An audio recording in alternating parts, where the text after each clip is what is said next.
నమస్తే, welcome to KTV Telugu. గత వారం ఎస్సీ వర్గీకరణకు సంబంధించి సుప్రీంకోర్టు రాజ్యాంగం ధర్మాసనం కీలక తీర్పు వెలువరించింది.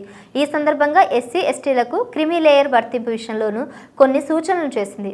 అయితే రాజ్యాంగంలోపు ఎస్సీ ఎస్టీల రిజర్వేషన్లలో దీనిపై ఎటువంటి ప్రస్తావన లేదు.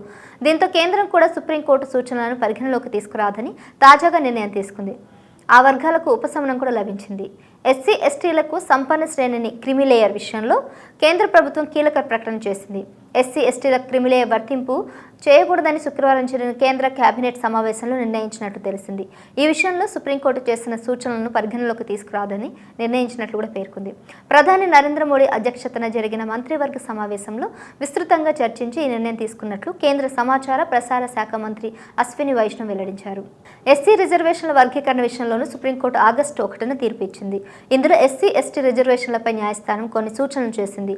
ఈ అంశంపై మంత్రివర్గ సమావేశంలో విస్తృత చర్చ జరిగింది. చివరకు బాబాసాహెబ్ అంబేద్కర్ రూపొందించిన రాజ్యాంగంలో స్పష్టం చేస్తున్న విధానానికి సంపూర్ణంగా కట్టుబడి ఉండాలని కేబినెట్ తీర్మానించింది. రాజ్యాంగం ప్రకారం రిజర్వేషన్లో ఎస్సీ ఎస్టీలకు క్రిమిలేయర్ సంబంధం లేదు. ఆ ప్రకారమే వారి రిజర్వేషన్లు కొనసాగాలని మంత్రివర్గం నిర్ణయించింది.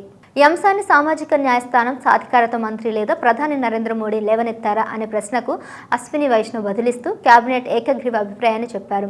అంతకుముందు లోక్సభలో ఎస్సీ ఎస్టీల రిజర్వేషన్ల నుంచి మినహాయింపు కోసం క్రిమిలేయర్ను రూపొందించడంపై సుప్రీంకోర్టు సూచనల గురించి ప్రజలను తప్పుదోవ పట్టించవద్దని ప్రతిపక్షాలను న్యాయమంత్రి అర్జున్ రామ్ మేఘల్వాల్ కోరారు.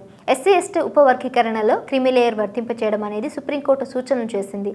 అది నిర్ణయంలో భాగం కాదు. సభ్యుల సమావేశాన్ని తప్పుదోవ పట్టించే విధంగా ప్రయత్నం చేయకూడదు అని ఆయన అన్నారు.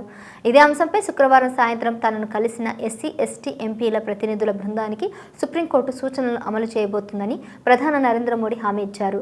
అనంతరం కొద్దిసేపటికి జరిగిన కేబినెట్ సమావేశంలో దీనిపై నిర్ణయం తీసుకోనున్నారు. సుప్రీంకోర్టు తీర్పుపై మేమంతా ఆందోళన చెందాం. ఈ విషయంపై ఆందోళన వ్యక్తం చేస్తున్న వ్యక్తుల నుంచి మాకు ఫోన్ కాల్స్ వస్తున్నాయి అని బీజేపీ రాజ్యసభ ఎంపీ సికిందర్ కుమార్ అన్నారు. Please do subscribe to Please do subscribe to Please do subscribe to Please do subscribe to Please do subscribe to Please do subscribe to KTV Telugu. KTV Telugu. KTV Telugu. KTV Telugu. KTV Telugu. KTV Telugu. Please do subscribe to KTV Telugu.